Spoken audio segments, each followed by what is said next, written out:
Ces deux peintures ou gravures nous donnent déjà une bonne idée de ce que nous allons étudier dans ce chapitre 2, puisque nous voyons ici donc la capture et la vente d'esclaves en Afrique. Donc nous allons intéresser en première partie justement à ce trajet des esclaves africains jusqu'en Amérique. Et ensuite, nous voyons ici le travail dans une plantation de canne à sucre en Amérique. Et nous nous intéresserons donc au travail des esclaves dans les plantations. Donc, ce chapitre 2 s'intitule Les traites négrières et l'esclavage. Donc, comment s'organisent les traites négrières au XVIIIe siècle et comment les esclaves sont-ils traités dans les plantations.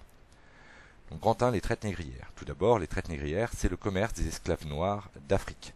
Donc, comme nous pouvons le voir sur cette carte, les traites négrières se font surtout sur deux endroits particuliers et par deux peuples différents. Tout d'abord, nous avons ce qu'on appelle la traite arabe, qui a débuté au 7e siècle et qui se poursuit jusqu'au 19e siècle. Donc, nous voyons ici que les Arabes achètent des esclaves d'Afrique occidentale, d'Afrique orientale pour les emmener donc en Arabie ou au Maghreb.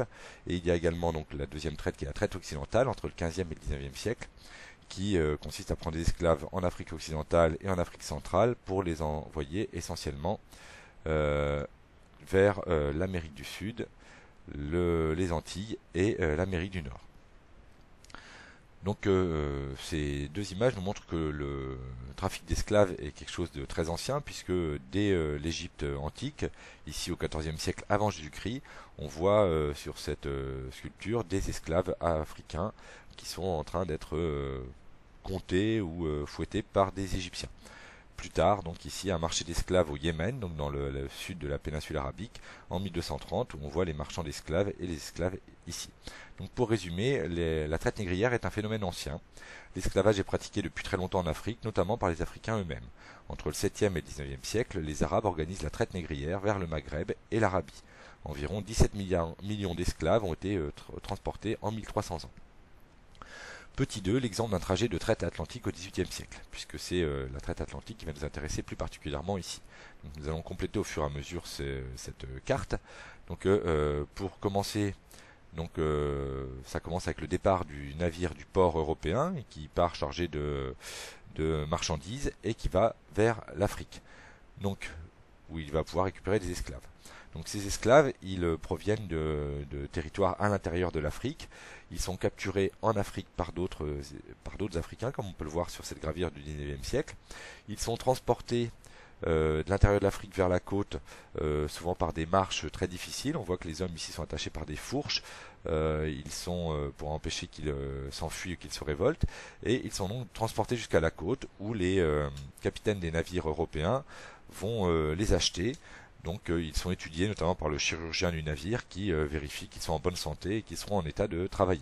Ils sont un peu traités comme du bétail. Donc on complète donc dans la carte ici la capture et le trajet vers la côte. Donc arrivés sur la côte, ils sont donc achetés par les Européens. Donc ils sont achetés la plupart du temps contre les marchandises, hein, pas d'argent. Ils sont achetés contre des armes, du fer, de l'eau de vie, du textile notamment, voire même contre des coquillages.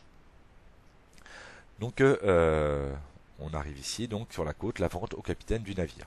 Les esclaves sont ensuite chargés dans le navire. Alors il faut noter que très souvent les navires européens devaient aller sur plusieurs ports de la côte africaine pour arriver à compléter leur navire, puisqu'il n'y avait pas suffisamment d'esclaves dans un port pour le compléter. Donc certains esclaves devaient déjà passer plusieurs semaines, voire plusieurs mois dans le navire avant de commencer la traversée. Donc cette traversée se passe dans des conditions extrêmement dures, comme il est marqué dans ce texte, qui est une description par un franciscain de ce qui se passe au XVIIe siècle.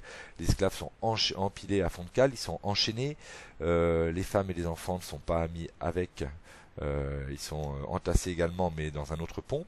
Et les conditions de trajet sont extrêmement dures. Ils peuvent difficilement faire leurs besoins autre part que sur eux-mêmes. L'hygiène est donc déplorable. Il y a une odeur, une chaleur insupportable. Beaucoup vont du coup mourir ou être malades dans ces conditions de traversée. Ici, une scène qui nous montre sur un navire négrier des esclaves en train d'être forcés à danser sous les coups de fouet des Blancs. Donc, en effet, certains capitaines de navires étaient particulièrement odieux et tyranniques avec les esclaves, qu'ils considéraient, les Blancs les considéraient parfois comme la plupart du temps comme des sous-hommes, et les maltraitaient. Donc voici les conditions du trajet, hein, plusieurs semaines dans des conditions très dures, il faut imaginer en cas de tempête, des Noirs pas habitués à ce type de choses qui étaient très malades. Donc, et ils vont arriver en Amérique. Donc ici l'exemple d'une vente d'esclaves à Charleston sur la côte sud de l'Amérique du Nord, avec une cargaison de 94 nègres qui est vendue. Alors on met en évidence la très bonne santé de ces esclaves. Comme on peut le voir sur l'image, ils sont représentés très forts, musclés, un guerrier, pour donner envie aux dirigeants de la plantation d'acheter ces esclaves qui vont faire des travaux agricoles. Donc pour terminer, fin du trajet, la vente en Amérique. Donc les élèves de 4e doivent être capables de raconter le trajet d'un groupe d'esclaves d'Afrique en Amérique. Donc nous le verrons dans le cours ensuite. Petit 3, la traite atlantique. Donc deux documents pour la voir. Donc la traite atlantique, comme on peut le voir, c'est essentiellement des esclaves qui partent d'Afrique de l'Ouest et de Centre-Ouest vers l'Amérique. La taille des flèches nous indique que la majorité des esclaves vont partir donc d'Afrique vers le Brésil, transportés par les Portugais ou par les Brésiliens eux-mêmes ensuite. Et l'autre grand trajet se fait vers l'Amérique du Nord et centrale, donc vers les 13 colonies anglaises, puis les États-Unis, ou vers les Antilles et le Mexique. Donc le nombre d'esclaves transportés va varier sur cette période-là. On voit que ça commence par moins d'1 million au XVIIe siècle et ça augmente sans arrêt. Hein, plus d'1 million, moins d'1 million la première moitié du XVIIe, plus d'1 million ensuite, et c'est surtout au XVIIIe siècle qu'on va atteindre des sommets avec environ 6 millions d'esclaves transportés en un siècle.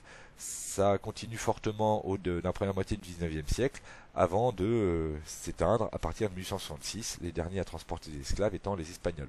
Alors sur la période, on voit que ceux qui ont transporté le plus d'esclaves, ce sont les Portugais et les Brésiliens, en violet, ensuite les Britanniques, et en troisième, les Français. Donc le nombre d'esclaves transportés est très important. Donc du XVIe au XIXe siècle, des marchands venus d'Europe de l'Ouest, de France, Royaume-Uni notamment, et du Brésil achètent des esclaves sur la côte ouest de l'Afrique. Ceux-ci sont capturés par d'autres Africains avant d'être vendus contre des armes ou du tissu. Ils traversent ensuite l'Atlantique dans des conditions extrêmement dures avant d'être vendus à des colons en Amérique. Lorsque le navire repart avec des marchandises coloniales vers l'Europe, on parle de commerce triangulaire. On estime à 12 millions le nombre d'Africains qui ont été déportés au Brésil, aux Antilles ou en Amérique du Nord. Donc, comme on peut le voir, c'est ce qu'on appelle le commerce triangulaire. Ici, une image d'un navire négrier, le Marie Séraphique, qui nous montre bien l'entassement des esclaves à l'intérieur.